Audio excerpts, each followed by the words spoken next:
Bonjour et bienvenue sur Technapa, la Tech à Papa. Alors aujourd'hui une vidéo un peu différente de ce que je fais d'habitude parce que moi j'aime bien en fait quand je reçois souvent la même question, en faire une vidéo, hein. C'est plus simple, comme ça répond à plus de monde. Et il y a une question qui me revient quand même assez régulièrement qui est tiens, moi aussi j'aimerais pouvoir me lancer sur YouTube, j'aimerais pouvoir partager ma passion, pas uniquement... Enfin, pour être tout à fait honnête, les gens qui me demandent ça, ils aimeraient pouvoir en faire un revenu, une activité complémentaire éventuellement, comme moi je peux le faire. Alors évidemment, c'est toujours un peu compliqué de donner des recettes, hein, et d'ailleurs ma vidéo ici ne va pas donner des recettes dans la mesure où je vais vous donner un petit peu mon ressenti et ce qui a marché pour moi, la manière dont moi je vois les choses, et puis vous faites le tri là-dedans de ce qui semble opportun pour vous. Mais par contre, il n'y a aucune recette. C'est pas une garantie que ça marche, hein. Il y a des faisceaux de choses qui font que quelque chose peut marcher ou pas. Et voilà, donc simplement, je vais partager avec vous. Alors, vous me verrez des fois un peu lire parce que pour être sûr de bien travailler ça pour une fois, hein, et j'ai un peu travaillé un script ou un squelette en tout cas de choses que j'avais envie de partager et de points que j'avais envie de citer avec vous. Donc de temps en temps je regarderai comme ça mon écran. Voilà, donc alors je me connais, la vidéo risque d'être longue, je sais pas du tout là, je vais commencer à l'enregistrer et je vais faire à mon habitude plutôt de l'impro, hein. J'ai juste des points et je vais vous parler de ces points. N'hésitez pas dans les commentaires à poser vos questions, à vos contradictions si c'était nécessaire. On essaye juste de se respecter tous, hein, moi, vous, mutuellement. Et c'est parti.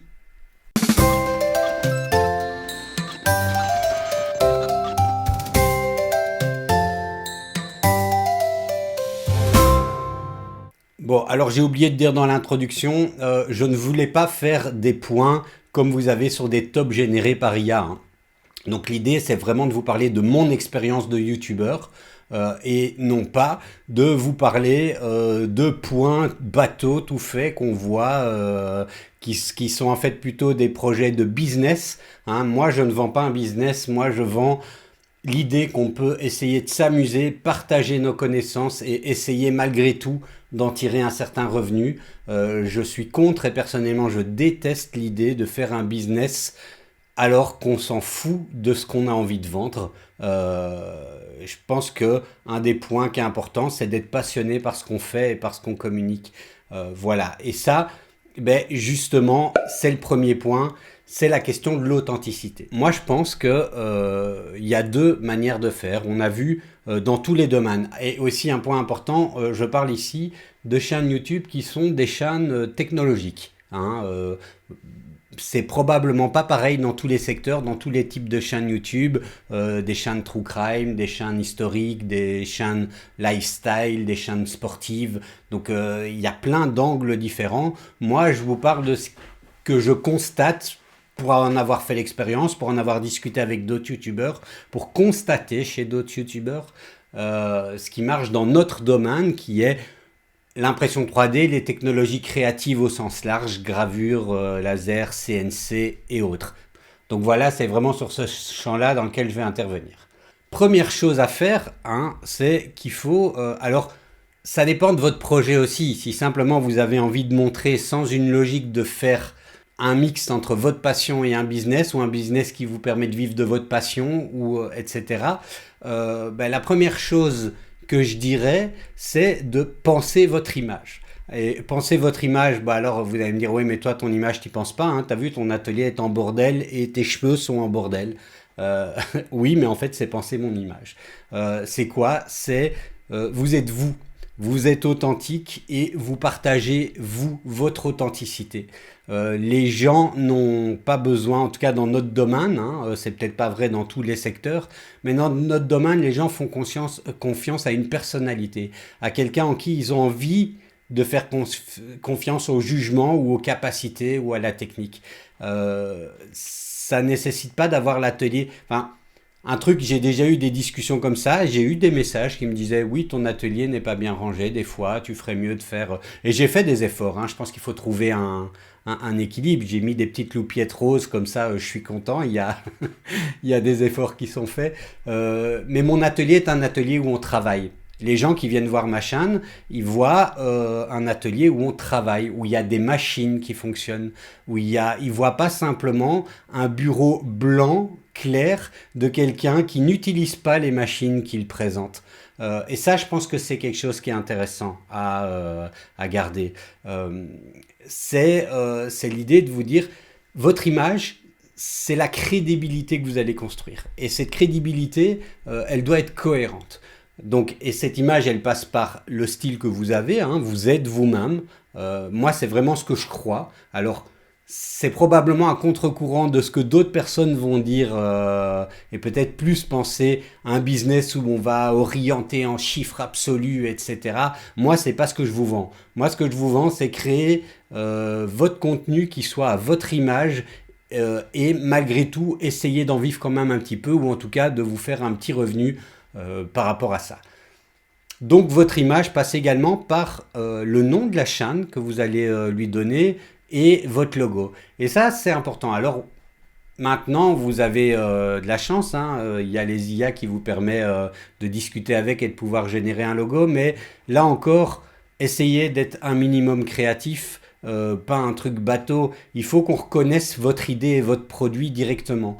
Moi, le premier logo, alors maintenant ici je viens de le refaire, le premier logo, j'avais demandé à ma nièce qui était en étude de dessin de me faire un logo qui soit à mon image, c'est-à-dire le côté papa.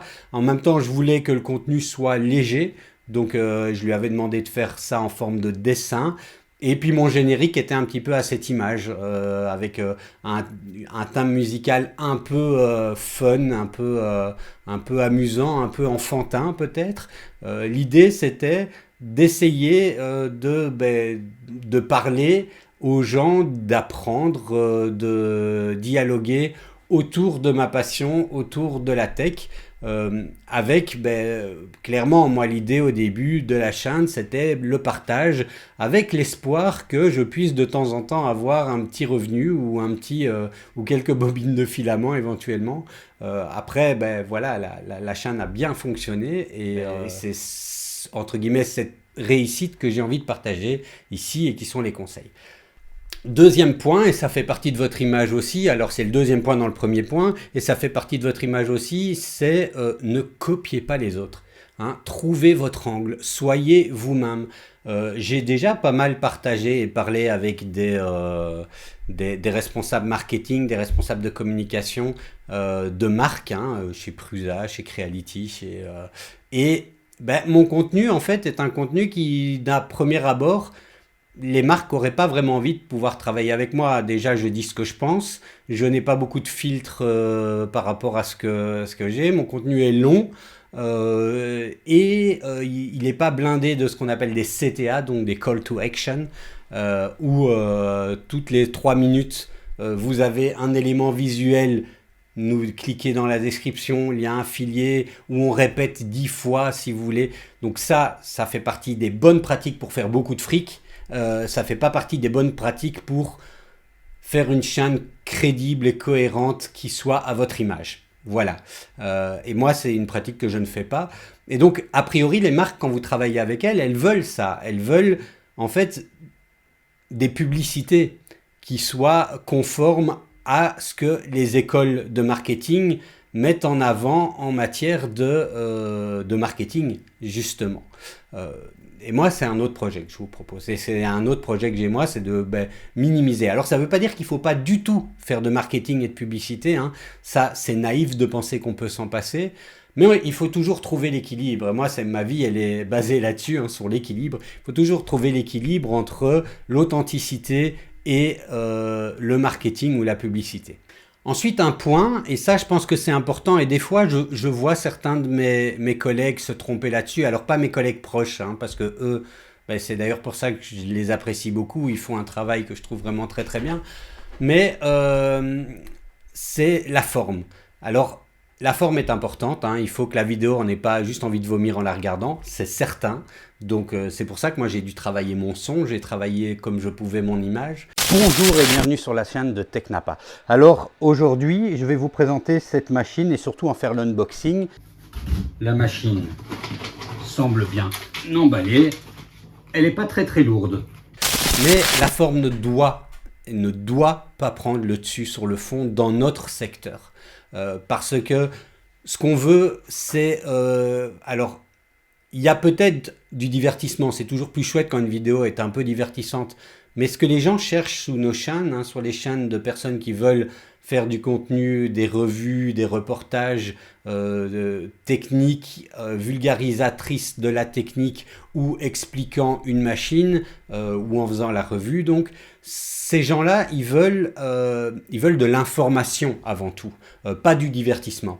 Alors c'est mieux si la forme est agréable et un peu divertissante. Et si on arrive à faire les deux, c'est mieux. Moi, c'est pour ça que je m'amuse toujours sur les gros tests à faire des intros un peu rigolotes. Et puis voilà.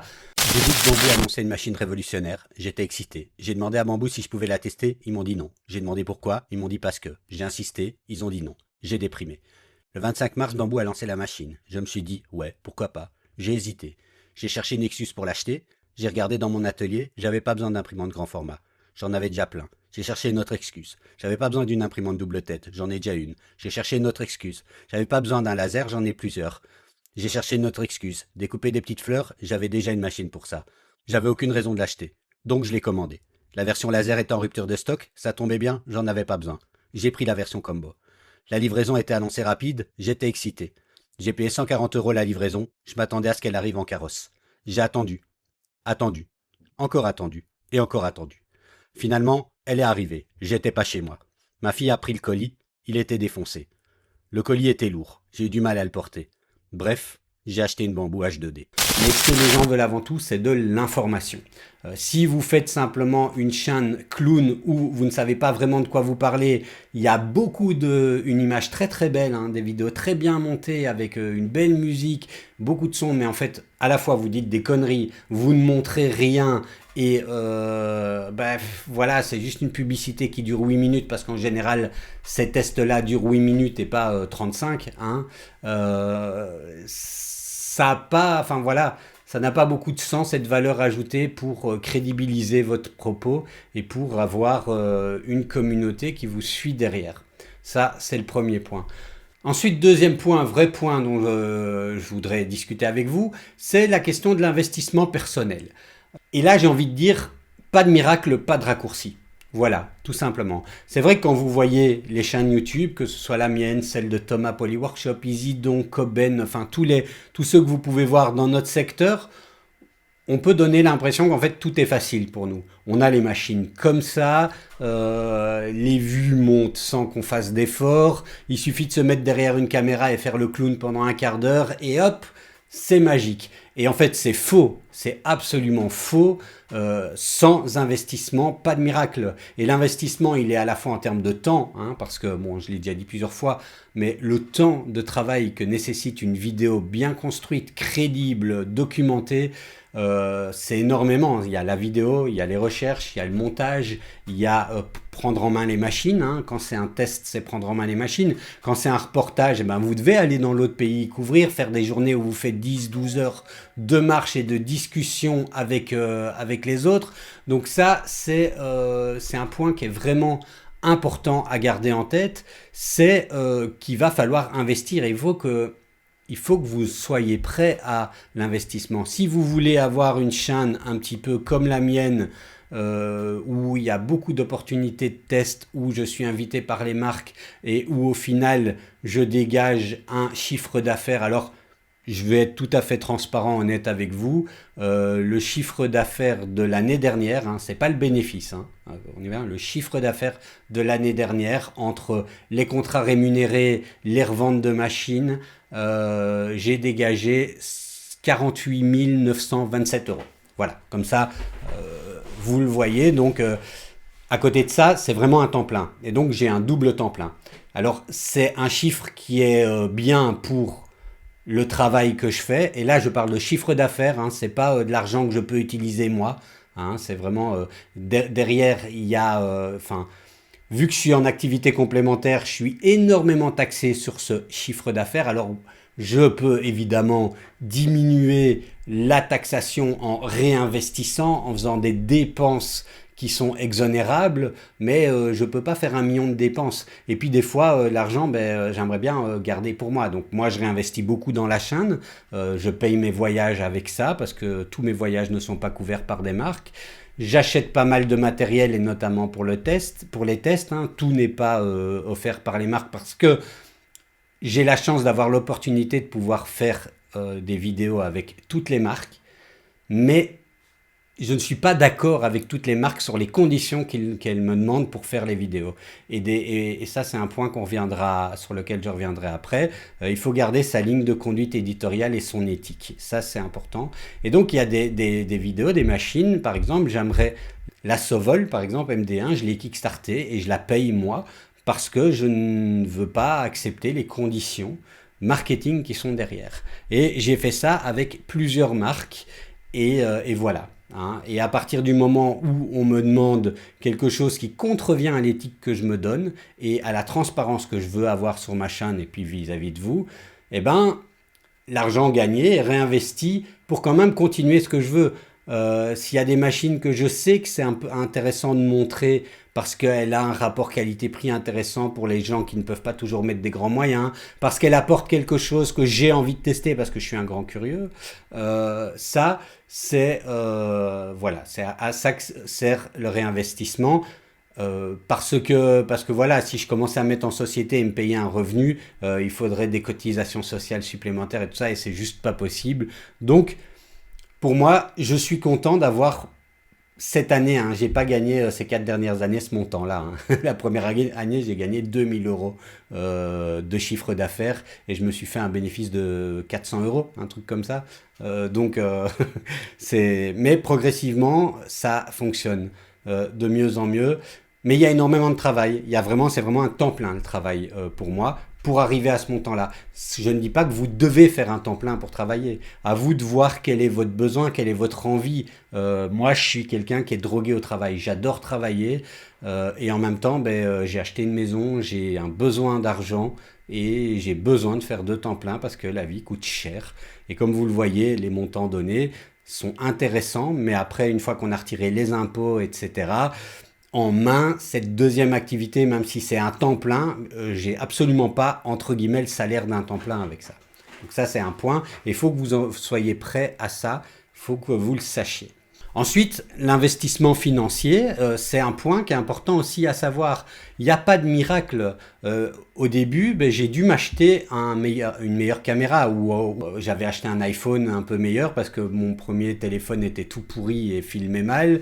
J'ai dû acheter un micro. Quand j'ai voulu commencer à faire des tests où je montrais, j'ai réfléchi en termes d'investissement. Tiens, est-ce que ça vaut la peine de m'acheter une machine, moi, et espérer qu'elle fasse des vues, éventuellement avoir un lien affilié avec la marque, même s'ils ne nous ont pas envoyé la machine, espérer qu'il y ait des achats affiliés. Tout ça, c'est des questions qu'on se pose et on doit être prêt à se dire, ok, je travaille à fond perdu, mais c'est un investissement. C'est un investissement pour construire ma crédibilité, pour construire ma visibilité, pour construire mon audience et espérer que ça marche. Dans mon cas, certaines choses ont marché, d'autres pas. Mais voilà, donc il y a de l'investissement qui est nécessaire. En termes d'investissement, j'avais fait une vidéo là-dessus aussi. Vous pouvez être le meilleur artisan du monde, si personne ne sait que vous existez, vous vendez rien. Et c'est pareil sur YouTube. Il y a une espèce de complexe, et j'avais fait une vidéo là-dessus, où on se dit en démarrant, je ne fais pas assez... Les gens, ils viennent pas regarder ma vidéo assez sans que je sois obligé de dire que la vidéo existe. Donc sans payer par exemple de la publicité sur YouTube ou mettre un post Facebook sur un groupe Facebook pour dire, ou sur Discord pour dire que votre vidéo existe. C'est faux de croire. Aucune activité au monde ne fait pas la publicité de son activité.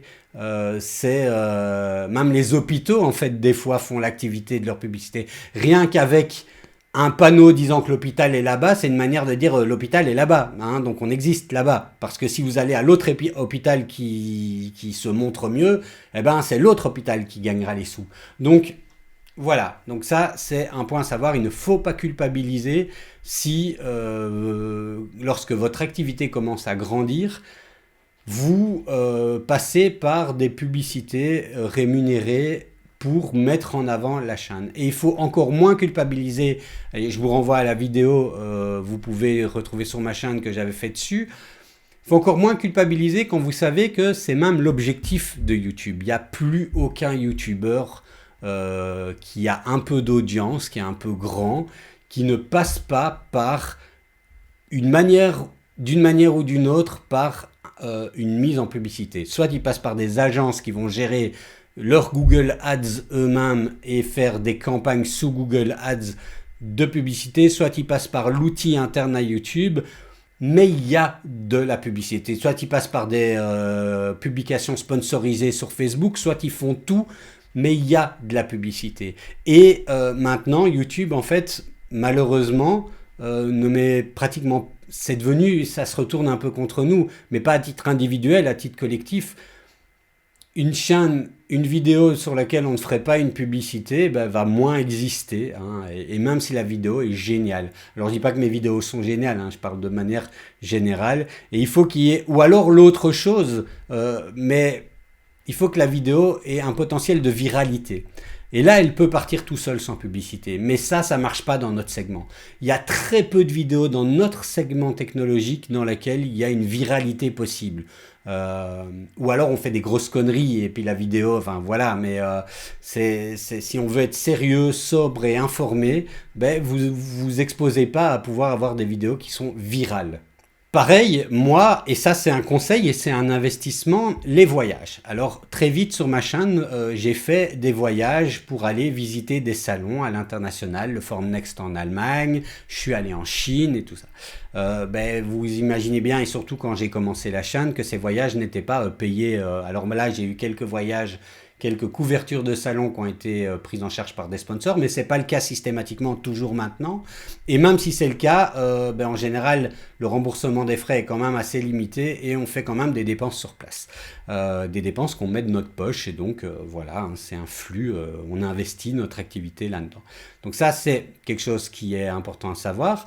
Le voyage, c'est important, donc quand je fais un reportage, ça me coûte de l'argent, mais soyons honnêtes, il y a aussi une idée derrière. Bon, premièrement, je me fais plaisir, hein. Moi j'aime bien aller dans ces salons et puis voir les choses, hein. C'est mon côté peut-être authentique de personne passionnée par ce que je veux faire qui transparaît là-dedans, mais voilà, hein, il y a ce point-là. Ensuite, il y a aussi une question de retour sur investissement qui se pose. Et franchement, ça marche. Et c'est peut-être le meilleur conseil que je donne, et je l'ai déjà donné à d'autres, c'est prenez votre voiture et allez à Francfort si vous êtes en France, au Formnext.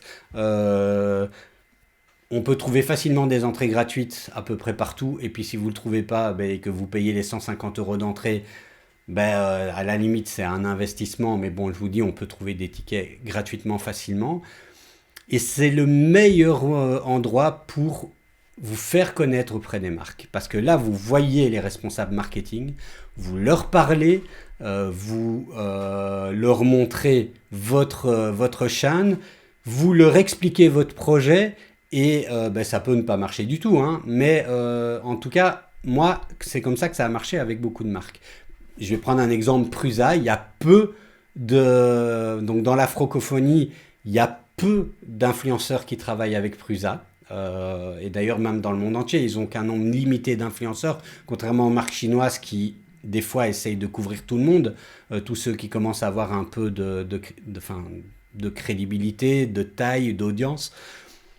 Mais c'est parce que j'ai eu la chance, je suis allé là-bas, j'ai parlé avec le responsable marketing, je leur ai expliqué à quel point j'étais passionné par ce qu'ils faisaient et par leurs choses, enfin leurs choses, ouais, leurs machines. On a parlé de l'AFS qu'ils présentaient à ce moment-là, enfin plein de choses. Et puis à un moment donné, donc là je parlais avec le responsable marketing, le directeur marketing anglophone. Oui, un point, essayez de maîtriser un minimum d'anglais, ça vous ouvre des portes dans ces salons. Ceci dit, avec les Chinois, c'est pas forcément utile parce qu'ils parlent très mal anglais. Donc c'est des fois compliqué. Donc en général, on donne une carte de visite et puis ils regardent votre chaîne YouTube. Et puis en fonction de ce qu'ils voient de bien sur la chaîne YouTube, voilà, ils vous disent asseyez-vous et vous discutez un peu comme ça. Des fois compliqué, mais ça marche. Donc je reviens à l'exemple de Prusa. Et là, il me dit ah, mais en fait, tu es francophone. Je vais te présenter le country manager francophone. Je parle avec le country manager francophone. Et ça match. Ma vision, la manière dont je fais des trucs, il avait déjà vu certaines de mes vidéos. Et voilà. Et donc, de là a commencé une collaboration heureuse parce que déjà ils font des bons produits, alors certes un peu cher, c'est certain, mais ils font de bons produits. Moi je suis convaincu par leur utilisation, donc quand je suis content je le dis, quand je suis pas content je le dis, et quand je vous vends entre guillemets ma vision des choses, c'est vraiment ce que je pense. Et ils me laissent faire à 100% et j'ai jamais eu de sanction parce que je disais, par exemple un exemple où j'ai regretté, et quelqu'un dans les commentaires récemment m'a reproché ça, j'ai regretté qu'ils perdent un peu leur philosophie quand ils sont passés de la MK4 à la Core One, parce que la Core One en fait, la philosophie de Prusa, c'était qu'on pouvait toujours upgrader sa machine pour passer au modèle d'après. Puis ils sont passés à la Core One et on pouvait upgrader la MK4 en Core One. Donc le kit était un peu cher, mais on pouvait le faire. Et après, on ne pouvait pas upgrader la Core One en Core One L. C'est une question de manière dont le châssis était construit, de coût. C'était pas intéressant au niveau du coût et c'était plus intéressant d'acheter une nouvelle machine. Donc bref, mais j'ai dit... Alors, je peux reconnaître le fait que, voilà, ils n'ont pas le choix de faire autrement, mais je peux également avoir l'opinion de dire que c'est dommage que ce qui faisait la philosophie de Prusa se perde un peu dans ce choix-là. Voilà, donc, mais à aucun moment j'ai eu des conséquences liées à ça. Ils sont très contents de la manière dont je fais des vidéos et dont je vends un produit sincère, et pas devoir gérer après coup des gens mécontents parce qu'on leur a vendu du vent. Voilà. Donc ça, c'est cette vision de faire. Contrairement à certaines marques chinoises, peut-être, qui sont plus dans un marketing où ils ont besoin de vendre le modèle et il n'y aura pas de suivi puisqu'ils sortent 15 imprimantes par an. Et là, ce qu'il faut, c'est du chiffre sur ce modèle-là. Absolument. On s'en fout de savoir si vous êtes content ou pas content. On dira de toute façon que c'est vous le problème. Si vous contactez le SAV, ils diront que vous avez mal utilisé votre machine. Mais voilà, on ne peut pas faire autrement. Alors, troisième point, j'ai déjà commencé à l'entamer, mais la relation avec les sponsors. Ça, c'est vraiment quelque chose qui est important. Et surtout, comment la construire et comment poser ses limites. Les relations avec les sponsors, c'est quelque chose qui peut être compliqué. Vous pouvez vite être mangé, entre guillemets, parce que, soyons honnêtes, vous n'êtes que des variables marketing pour les marques.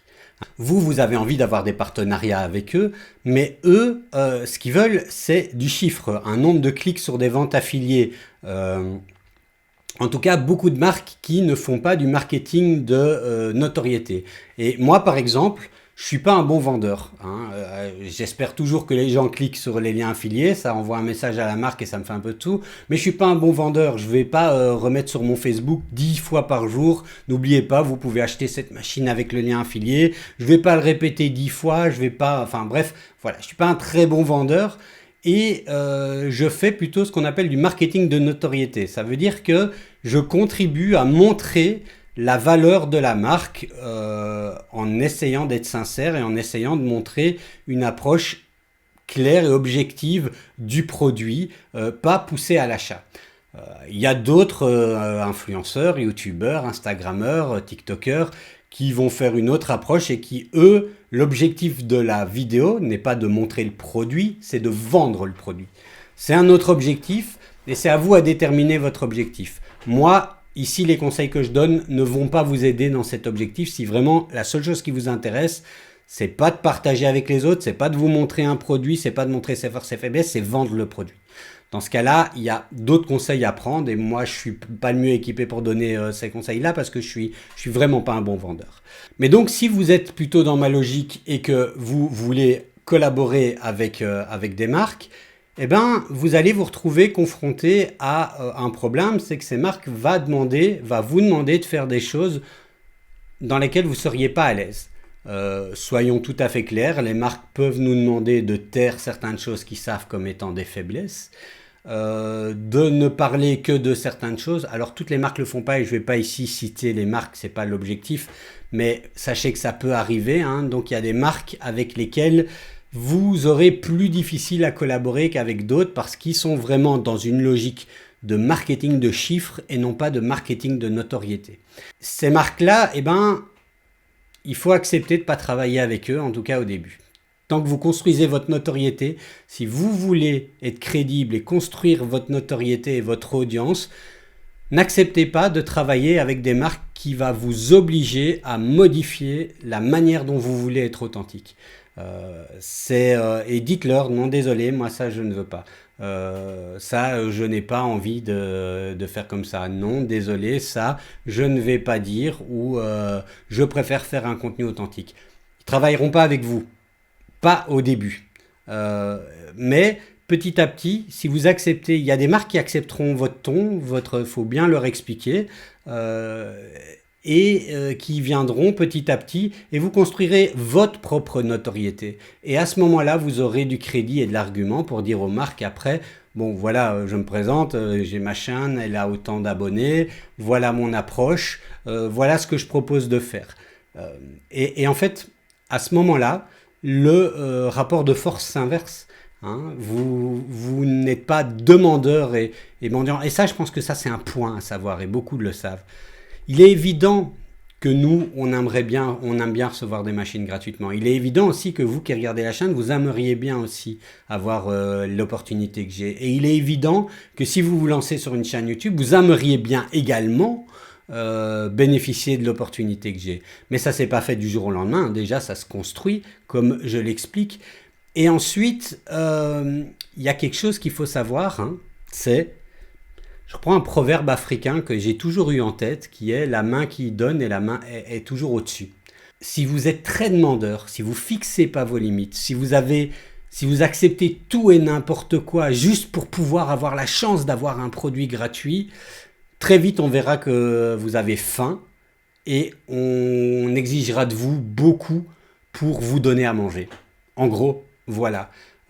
Il faut que vous restiez fidèle à votre engagement par rapport à votre audience et à votre chaîne. Tant pis si vous n'avez pas telle machine, tant pis, mais ne cédez pas. Ne commencez pas à être quelqu'un de différent qui veut faire quelque chose de différent juste pour avoir la machine. Parce que vous allez peut-être gagner la machine, mais vous allez perdre votre audience. Et si vous perdez votre audience, vous n'aurez pas la deuxième machine. Voilà, tout simplement. Par contre, l'inverse est vrai, vous n'allez pas avoir la première machine, mais vous allez construire votre audience, votre authenticité, votre notoriété, et à ce moment-là, vous serez en force pour donner vos exigences en matière de collaboration avec une marque. Alors collaboration, il y a quoi dedans? Ça veut dire que vous devez être capable d'accepter certaines choses, mais encore une fois, ces choses, il faut les accepter sur l'autel de votre propre éthique et de ce que vous voulez pour la chaîne ou non. Par exemple, des choses avec lesquelles j'étais pas trop à l'aise et que j'ai commencé à accepter de temps en temps, c'était mettre mon visage sur une vignette. Alors ils disent, hein, on dit, oh oui, mais ce serait bien qu'il y ait votre visage sur une vignette, ça suscite plus d'engagement, etc. Et moi, jusque-là, je voulais pas trop le faire parce que je disais, en fait, moi, je suis pas intéressant, c'est pas moi qui est intéressant. Je veux pas que les gens regardent la vidéo pour me regarder moi. Je veux que la vidéo je veux que les gens regardent la vidéo pour ce que j'ai à dire, pour ce que j'ai à présenter. C'est-à-dire ma tête, on s'en fiche. Bon, voilà, certaines marques insistent vraiment beaucoup là-dessus, donc j'ai concédé en disant « Ok, ça va, pour ça, je veux bien mettre ma tête sur la vidéo. » Par contre, certaines marques, et je l'ai encore fait ce matin, hein, un email, je vais vous montrer ici, alors je cache le nom, mais en gros, on me demande d'envoyer la vidéo avant coup pour une validation. Alors ça, c'est le genre de choses qui peuvent être faites, mais encore une fois, il faut fixer vos limites. Oui, pour qu'il vérifie qu'il n'y a pas d'erreur technique. Non, pour modifier votre style, votre pertinence et la manière dont vous voulez vous adresser à votre communauté. Et donc, ce matin, moi, j'ai en fait mon contact marketing avec un sponsor qui a changé. Et j'étais totalement libre de faire ce que je voulais avec donc mes vidéos. C'est vraiment, il me donnait simplement le thème qu'il voulait pour la prochaine vidéo. Je faisais ce que je voulais, je le montrais, je sortais la vidéo, je leur donnais même pas de vidéo pour qu'ils puissent en avant-première, hein, pour qu'ils puissent l'évaluer et la juger. Et puis une fois la vidéo publiée, ils étaient en général très contents et j'adressais ma facture. Et puis la dernière vidéo en date sur laquelle on s'est mis d'accord, mon contact marketing a changé. Un deuxième contact marketing est venu et je lui ai rappelé les engagements et ce contact marketing me confirme que c'est OK, on peut travailler comme ça. La vidéo sort et le jour où la vidéo sort, je reçois un troisième contact marketing qui me dit que le deuxième contact marketing que j'avais depuis 2 semaines est parti et que c'est lui le nouveau et que il veut voir la vidéo en revue, qu'il n'est pas content que j'ai pas donné le lien avant que la vidéo sorte, que ce que j'ai dit là dans la vidéo, c'est pas cool en matière d'image, que l'ordre dans lequel j'ai présenté les modèles que j'ai présentés dans la vidéo, il aurait fallu faire autrement parce que c'était plus engageant et puis qu'il n'y avait pas assez de CTA, de call to action, et puis patati patata. Donc j'ai envoyé un email dans lequel je dis clairement, moi c'est comme ça que je travaille et c'est comme ça qu'on s'est mis d'accord. Et si vous voulez pas, c'est pas comme ça que je travaille et que ce qu'il me demande c'est pas une vidéo qui est la vidéo du style de ma chaîne, mais c'est une revue publicitaire, hein, c'est une vidéo sur ordre pour une publicité pure et dure. Et que ça, déjà, moi, je ne fais pas. Et que, imaginons que je le fasse, il faudrait un autre budget parce que ça demanderait beaucoup plus de travail. J'ai dit ça comme ça, mais en fait, non, je ne veux pas travailler comme ça. Déjà, ça m'ennuie. Hein, et j'ai pas envie de faire ça et puis de commencer à ressembler et d'être un clone de toutes les vidéos sur le sujet qui ne sont que des publicités dirigées par un brief donné par la marque. Donc, soyez authentique dans votre collaboration avec le sponsor. C'est important. Alors, 4e point important, c'est un travail. Alors, il y a une différence entre faire une chaîne YouTube un peu ludique à titre personnel et décider de créer une activité complémentaire qui va vous générer du revenu sur YouTube. Si vous faites ça, vous faites un travail avec tous les avantages, mais aussi tous les inconvénients. Et ça, c'est important à garder en tête. Alors, premièrement, c'est un travail. Donc, ça nécessite du travail, de la régularité, le respect de ses clients. Hein, et vos clients, entre guillemets, c'est vos abonnés, c'est votre audience. Et un client, ça se respecte. On peut répondre en fonçant dans le tas quand le client vous crache dessus, on est d'accord, mais globalement un client ça se respecte. Une manière, moi je trouve, de respecter le client, c'est de lui répondre. Et donc de prévoir un lieu où il peut communiquer avec vous, que ce soit en commentaire, moi c'est pour ça que je réponds à tous les commentaires dans les vidéos, que ce soit sur Facebook, que ce soit, en tout cas voilà, hein, on respecte son client, mais on se fait respecter par son client également. Et alors ce point, se faire respecter par son client également, c'est important parce que vous allez entendre très souvent des gens qui vont vous dire que c'est facile, que c'est gratuit, qu'il suffit de parler un quart d'heure devant une vidéo pour avoir une machine à X € gratuitement. Alors, oui et non. Premièrement déjà, je vais peut-être casser un rêve, mais toutes les marques ne filent pas des machines à 4000 balles à tous les gens qui ont une chaîne YouTube juste pour une petite vidéo d'un quart d'heure. Hein. Ça, c'est faux. Alors peut-être qu'ils le font avec ceux qui ont des gros chiffres. Et moi, c'est vrai que ça m'est arrivé d'avoir des machines où finalement j'avais assez peu de contraintes et où le rapport investissement-bénéfice pour moi était intéressant. Mais globalement, si la machine est chère, on va vous demander sous contrat un nombre de vidéos, 6, 7, 8. Moi par exemple, le laser CO, c'était 12 vidéos. Sur le EM Smart, c'était 6 vidéos. Avec Xtool, c'est aussi un certain nombre de vidéos. Donc, vous devez déjà diviser par le nombre de vidéos sorties le temps de travail pour savoir déjà quel est le paiement, entre guillemets. Ensuite, c'est un paiement, hein. La machine gratuite n'est pas gratuite, c'est un paiement en nature, en contrepartie d'un service rendu. Le service, c'est la production d'une vidéo. C'est important tant pour vous faire respecter de votre audience, hein. Non, non, non, non, je suis pas un clown qui reçoit des machines gratuites en foutant rien, hein, soyons clairs. Mais ensuite, c'est important aussi, et ça c'est malheureusement, par rapport à vos obligations en tant que personne qui travaille. Si vous, alors je ne connais pas la loi française, mais en Belgique, c'est une activité qui génère un revenu en nature doit quand même être considéré comme un revenu. Il y a une fiscalisation là-dessus. Si on revend des machines comme je le fais, il y a une fiscalisation là-dessus. Si on accepte de filmer une vidéo où on a reçu une machine, mais comme par exemple j'ai fait pour Meshi ou pour Item 3D où je présente un service et j'essaye de vous faire un petit tuto dessus.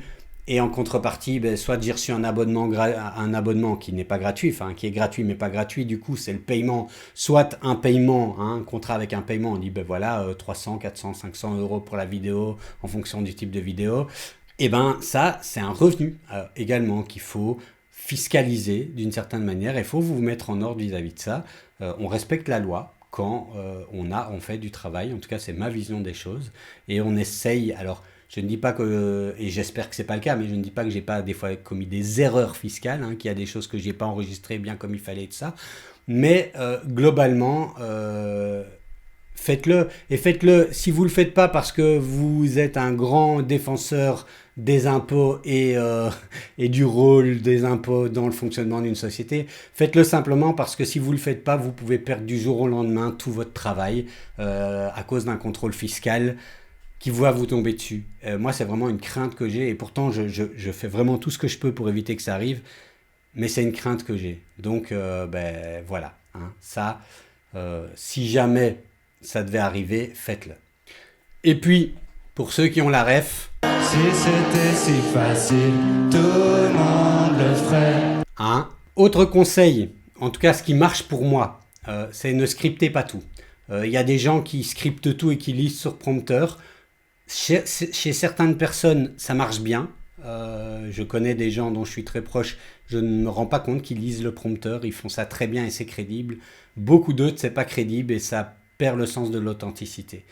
Par contre, il faut bien préparer, hein, faut pas dire trop de bêtises, mais garder un rythme authentique. C'est un peu si vous avez fait des grandes écoles ou l'UNIF, hein, vous voyez, vous avez le prof qui connaît sa matière, qui vous passionne et qui vous parle, et vous avez le gars qui lit son syllabus et qui vous emmerde. Eh ben voilà, soyez pas celui-là, hein, voilà, tout simplement. Soyez authentique et gardez cette authenticité dans la manière dont vous construisez votre contenu.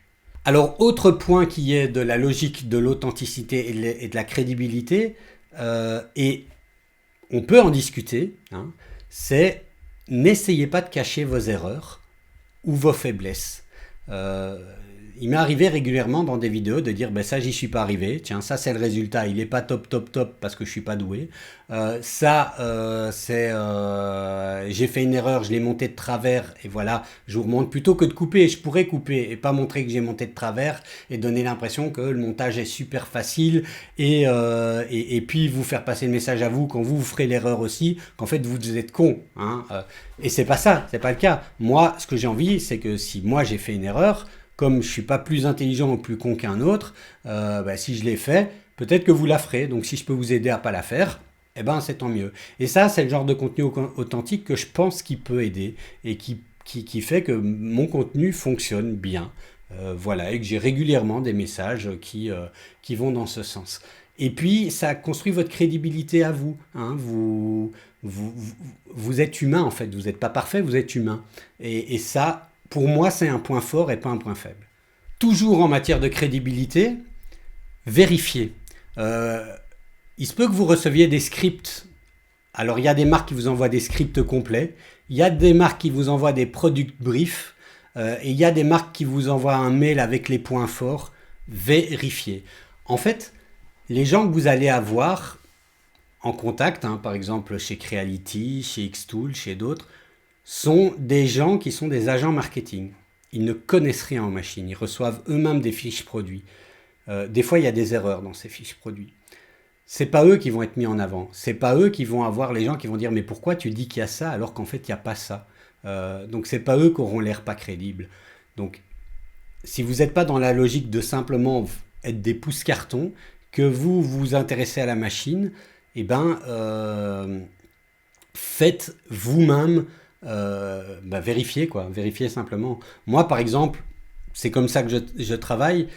En fait, je lis jamais les product briefs, jamais avant. Et je regarde jamais une vidéo d'un autre YouTuber qui a fait le produit que je vais présenter. Et en fait, je veux le découvrir par moi-même, en lisant le manuel, en l'utilisant, et c'est comme ça que je le partage avec vous. C'est pour ça que des fois, je peux avoir l'air hésitant, ou au moment d'un déballage ou un truc comme ça, je ne comprends pas ce qu'est un truc, et puis je le découvre et je l'explique après. Moi, je pense que c'est une plus grande force. En tout cas, moi, si je regarderais un YouTuber, j'aurais plus de confiance dans ce YouTuber-là que dans celui qui lit une fiche technique qu'il n'a pas écrite lui-même. Alors, la vidéo est déjà bien longue, donc j'essaye d'aller un peu plus vite, mais je pense que ce que j'avais vraiment envie de donner comme conseil a déjà été dit dans les premiers points. Un autre point que j'avais noté, c'était respecter le niveau de votre audience. Alors, c'est quoi respecter le niveau de votre audience? Dans notre domaine, on va avoir des gens qui ont une connaissance technique approfondie, légère, il va y avoir des débutants, il va y avoir des gens hyper doués, ce qui veut dire que soit vous choisissez un angle qui va parler à un seul public et vous le faites, et donc ne perdez pas votre public avec des jargons techniques impossibles si vous voulez faire de la démocratisation ou de la vulgarisation. Hein. Donc la vulgarisation, c'est une technique qui s'apprend et il faut le faire correctement. À l'inverse, si vous avez un public ultra spécialisé parce que vous faites des vidéos ultra techniques, leur parlez pas comme à des enfants. Hein, leur donnez pas l'impression que vous les prenez de haut et que vous considérez que vous êtes un grand expert et eux des débiles. J'en vois qui font ça et je trouve dommage d'avoir ce style et ce ton. Adaptez votre niveau de langage à l'audience que vous visez. Et vous pouvez faire plusieurs, hein. Vous pouvez avoir des vidéos très techniques sur des sujets très spécifiques pour lesquels vous allez parler un peu plus en tant qu'expert, et puis voilà, hein, mais vous êtes honnête au début de la vidéo, vous le dites, alors ici c'est une vidéo qui va peut-être un petit peu perdre les plus grands débutants d'entre vous, c'est pas l'objectif de la vidéo de démocratiser ce point, c'est vraiment d'approfondir pour les personnes qui vont déjà plus loin. Voilà, vous dites un truc comme ça, ou au contraire, cette vidéo est vraiment un premier point, un premier abord pour les plus grands débutants, donc si vous êtes déjà bien avancé, cette vidéo est peut-être pas faite pour vous, et peut-être que je ferai une vidéo niveau intermédiaire ou avancé plus tard, mais voilà, soyez honnête dès le début avec votre audience, mais respectez le niveau d'attente et le niveau de connaissance de votre audience. Encore une fois, je rappelle quelque chose que j'ai dit avant, sur le genre de chaîne qu'on fait, on est là pour donner des informations ou apprendre aux gens. On n'est pas là pour le divertissement, pour le clash, pour le guignolage et compagnie. Et si on le fait et qu'on rajoute un peu ça dans la forme, ça ne doit pas passer au-dessus du fond. Voilà. Enfin, deux derniers points. Le premier, c'est répondez aux commentaires. Donc je l'ai déjà cité avant en disant que il faut respecter son audience et être à disposition de son audience. Moi, j'ai pris pour pli de répondre à tous les commentaires. Alors, vous remarquez que des fois, il y a 3-4 jours d'attente avant que j'ai une réponse. Enfin, avant que je mette une réponse, parce qu'il commence à y en avoir beaucoup des commentaires. Entre les commentaires, les trucs sur les posts Facebook, les messages Messenger que je réponds en général à tout le monde. Sauf quand ça arrive dans mes spams et que je m'en rends compte que 2 mois après. Et là, je suis désolé. Moi, je pense que construisez votre audience. Hein. C'est pas uniquement... Vous faites pas, enfin, si peut-être que vous le faites et alors on n'est pas sur la même longueur d'onde, mais pour moi, on fait pas la chaîne pour faire la chaîne. On fait la chaîne pour créer une communauté, pour créer une audience, pour avoir comme ça un lien avec des gens à qui on a envie d'expliquer, montrer. Vous les voyez comme vos élèves, vous les voyez comme vos abonnés, vous les voyez comme vous voulez, mais vous les voyez dans une relation respectueuse. Si vous disent merci, mettez un petit pouce, dites merci du merci. Vous leur demandez de mettre des commentaires pour l'algorithme, c'est important, c'est vraiment important de le faire. Et d'ailleurs, au passage, si vous ne le faites pas, s'il vous plaît, faites-le. Mais s'ils font l'effort de le faire, remerciez-les, c'est humain, c'est normal. S'ils vous posent des questions, dans la mesure de possible, aiguillez-les, répondez-leur, aidez-les. Ils ont fait l'effort de regarder le contenu que vous avez produit, ça contribue finalement à la vente de ce que vous voulez vendre, hein, la vidéo, le message, la formation, répondez-leur, hein, ne les laissez pas dans le vent. Après, il y a des gens, vous verrez les messages, et ça, il faut y être préparé. Si vous me suivez sur Facebook, vous voyez que régulièrement, je mets un message de quelqu'un, je vais le dire, hein, d'un connard qui m'a fait chier, qui a été désobligeant, qui s'est foutu de ma gueule, et en général, je lui rentre dans le tas et je l'expose parce que j'en ai marre, ça me fait... voilà. Il y a un conseil que je pourrais donner, hein, c'est un conseil qu'on s'applique, Thomas, Olivier Dolpassion, Eddy, Céline, avec Carlos aussi, si les noms vous disent quelque chose, certainement que les noms vous disent quelque chose. On a notre petit groupe Messenger dans lequel, en fait, on discute. On dit tiens t'as vu le message que j'ai eu aujourd'hui, tiens t'as vu le commentaire, tiens, enfin on discute de plein de choses, on est devenus amis, mais on se sert de ce canal pour nous défouler, pour demander des conseils, pour pas être seul face à parce qu'en fait être seul face à la haine, c'est ça qui rend les choses difficiles à vivre. Moi c'est pour ça que je le partage avec vous en me marrant un petit peu, et des fois je me marre pas, hein, des fois ça me blesse vraiment profondément. Mais voilà, il faut que vous soyez prêt à être blessé profondément. Malheureusement, c'est le lot, on ne peut pas faire contre. Moi, les 2000 premiers abonnés, j'avais pas le moindre message négatif et je trouvais que j'avais une communauté super bienveillante et je trouvais ça génial. Et puis après, ça a commencé et puis maintenant, il y a régulièrement sur les différents canaux des messages qui sont juste désagréables, qui sont juste pour clasher, qui sont juste pour te dire que t'es... ou qui sont jaloux. Hein. On revenait à un truc, qui sont jaloux, qui minimisent le travail que vous faites et qui s'imaginent que c'est si simple. Voilà. Et je rappelle, si c'était si facile, tout le monde le ferait. Voilà, enfin, dernier point, restez cohérent sur la durée et pas juste au lancement de votre chaîne. Peut-être que vous allez avoir beaucoup de bonnes idées et bonnes intentions au début de votre chaîne et vous dire je ferai jamais ça, je ferai jamais ça, je ferai jamais ça. Et les gens, ça, ils vont le retenir. Vous allez construire une communauté et puis à un moment donné, vous dites ouais, mais je me ferais plus de pognon si je faisais ça. Ah oui, mais je... Et vous allez vous trahir. Et ça, moi, je vous le conseille pas. Essayez de rester fidèle. Et n'hésitez pas, moi je l'ai déjà fait, si à un moment donné vous avez envie de faire quelque chose, que vous ne voyez pas le mal, c'est votre communauté, dialoguez avec votre communauté, parlez-leur, dites-leur, écoutez, voilà, moi j'aimerais pouvoir faire ça, j'aimerais pouvoir tester des trucs, alors moi c'est quelque chose que je veux pas faire, mais j'ai déjà vu, est-ce que ça, enfin voilà mon projet, c'est d'accepter des liens, enfin des sponsors, des sponsors en milieu de vidéo, là, vous voyez, c'est pas mon projet, je dis qu'il y a des gens qui font ça en disant ah oui, chouette, avec Oli, non, ou NordVPN, ou ce que vous voulez, parce qu'en fait ils ont besoin des revenus que ça génère. Si c'est posé et que vous en discutez avec votre communauté et qu'ils comprennent le pourquoi du comment, ok, c'est très bien, mais faites cet effort-là, sinon vous risquez des retours de bouclier et des gens vont se désabonner. Un exemple, par exemple, et là je sais qu'il y en a qui le font, et j'ai la discussion avec ma mère, qui est très fâchée, hyper fâchée.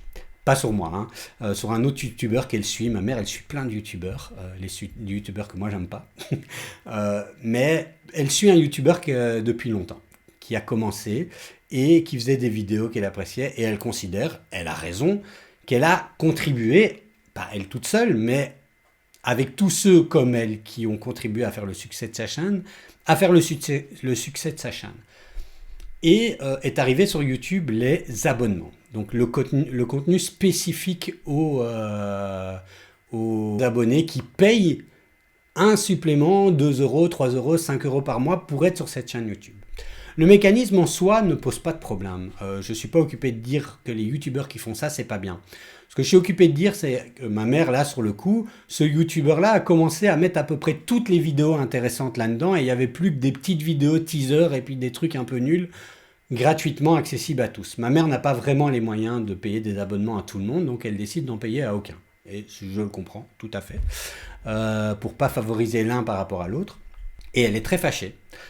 Et donc elle s'est désabonnée. Voilà. Moi, c'est quelque chose qui me dérangerait aussi. moi, je vous ai donné l'habitude d'avoir du contenu gratuit, que ce soit pour mes revues ou pour mes formations ou pour mes reportages. Et je ne ferai jamais personnellement ça pour ce contenu-là. Pour moi, ceci est bien si on propose un autre contenu, un contenu spécifique à ça. Pas si, en fait, on se met à faire un paywall devant le contenu qui a forgé la chaîne et qu'on se met à mettre derrière des gens qui nous suivent depuis le début.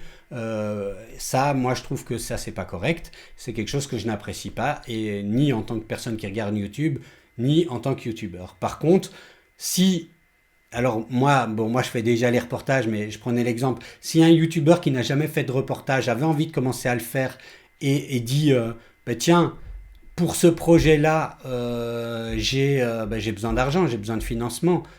Donc je vais mettre un abonnement et les gens qui auront financé ces voyages auront accès soit à la vidéo complète, soit à une vidéo avec enfin avec plus de contenu. Moi, je trouve ça tout à fait sain, normal, c'est le jeu, c'est comme ça. Mais basculer une chaîne en une chaîne payante du jour au lendemain, avec plus de contenu intéressant sur la chaîne, après avoir construit sa notoriété, personnellement, je trouve ça un peu moyen. Voilà, bon, la vidéo est longue, hein, je le savais, je suis un bavard, c'est comme ça. Si vous me suivez sur la chaîne, soit vous en avez marre et vous êtes sur le point de vous désabonner, soit vous avez l'habitude et vous vous êtes endormi. Merci d'avoir regardé la vidéo et les commentaires sont là pour ça. Et moi je vous dis à la prochaine.